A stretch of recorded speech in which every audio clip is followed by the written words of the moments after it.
let's turn now to the side effects. And as we go through these, I want you to consider these side effects as a result of this medication for two different types of patients. One is a person who is severely impacted by COVID and needs literally anything they can get that will help them to survive the recovery period. The other is someone who could launch a nuclear weapon right now if they want to. So among the particularly worrisome side effects, confusion, delirium, mania, and a higher risk of other infections. The drug can even complicate a patient's recovery. This is what I alluded to earlier by suppressing the immune system's virus fighting response. But confusion, delirium, and mania, I don't want in a president.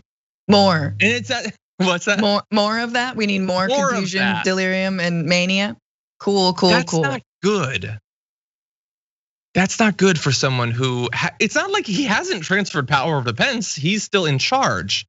So what is what's the pressure valve? What's the defense mechanism if he decides to do something crazy? Like, I don't know. He's so worried about his fans losing faith in him that he has the Secret Service drive him around in a car, in a contained, no windows rolled down car when he has coronavirus spewing out of his body. What if something crazy like that was to be done?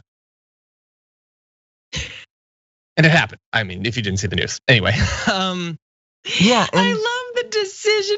The decision, first of all, which Secret Service agents would be driving him around, because that's gotta suck. Someone lost that bet hard. And secondly, whether to keep the windows rolled down, because arguably it's minimally safer to keep them rolled down because he's already far away from the people on the sidewalk if he was driving down the middle of the street.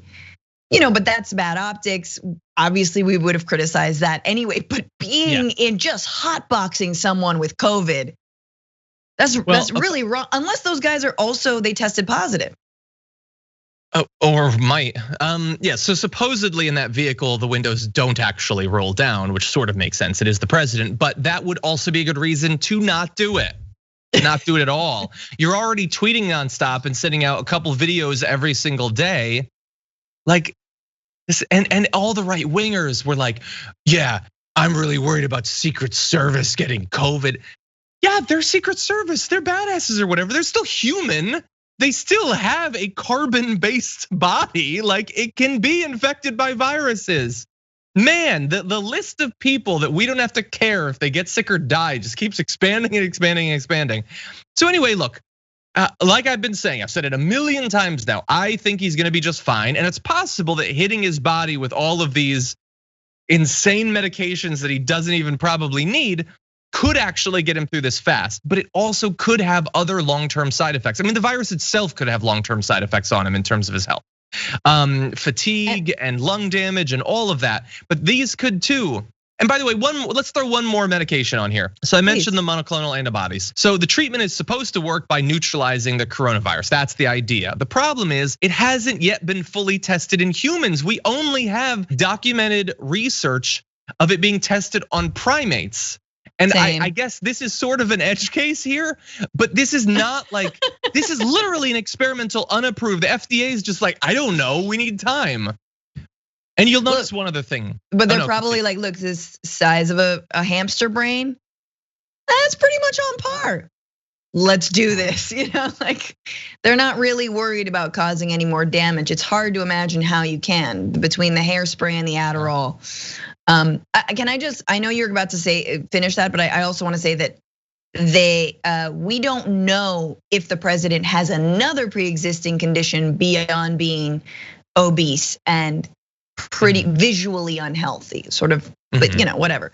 It's pure muscle, obviously, but we don't know. We know that a year ago he was also taken to Walter Reed Hospital, and that the reason for that was never disclosed to the American public. So he might actually have some sort of heart condition, which we know interacts with coronavirus horribly, and that older men with heart conditions are more vulnerable to COVID. Yeah, that's true. Yeah.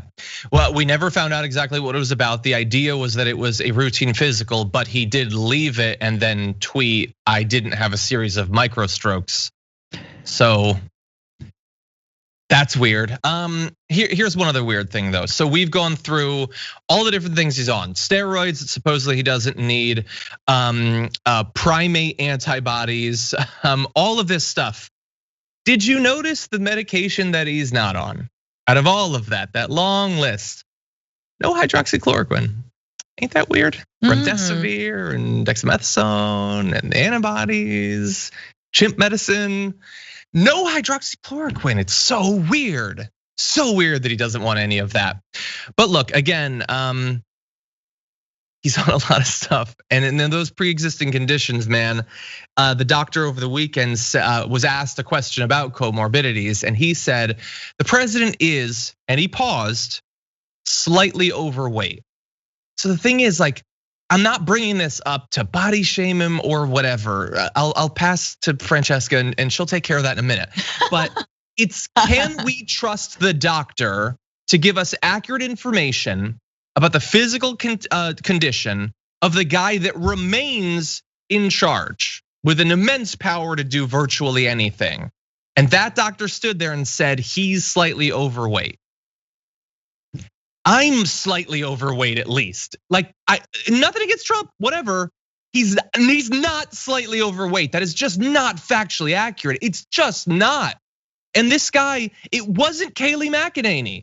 It was his doctor who is saying things not for us to be enlightened, but for Trump watching on TV to feel good about it. Because if he was being honest, it would have hurt Trump's feelings and he would have fired him because that's who Trump is. That's what happened in that interaction.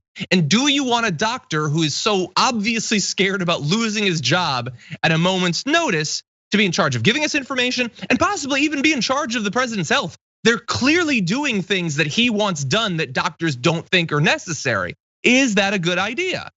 I'm not saying from my point of view, I'm not saying from the left's point of view. If you're a Trump fan, is that what you want? Do you want Trump making the medical decisions when he is aggressively uninterested in knowing how science works? Yes. Or do you want the trained doctors? Yes, that's a really important point, right? Like, I'm gonna say that everyone who loves Trump at this point and MAGA folks, they'll just trust Trump. Like, he is smarter than a doctor because he's cute.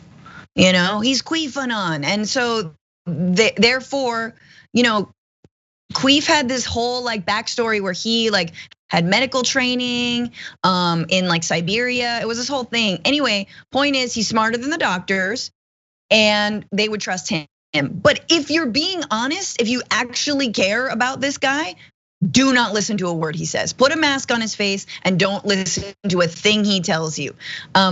He should, and this is the point, right? So far, no one in the Trump administration has been able to tell this reckless president, no matter what the issue is, to stop. That you need to not do this, that this is ill-advised, stop.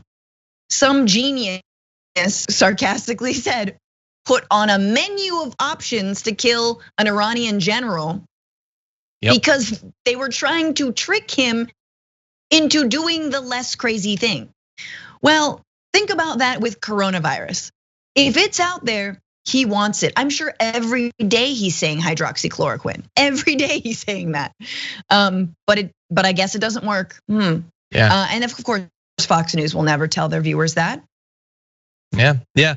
I mean, honestly, like, here's the weird thing. As a guy who hates Donald Trump as much as I hate anything in this universe, like, I have to hope for his sake that every time he orders the doctor to give him hydroxychloroquine, they give him a small handful of Mike and Ike's and he just eats it and thinks that he's on it. Like, for his own sake, because the last thing we need in the next month is even more chaos. But more chaos is probably coming. Vitamins. It was like when you were like, I'm sick, mama. I want Flintstones. You just wanted the sugar. You're like, that's the same thing. Yeah, probably.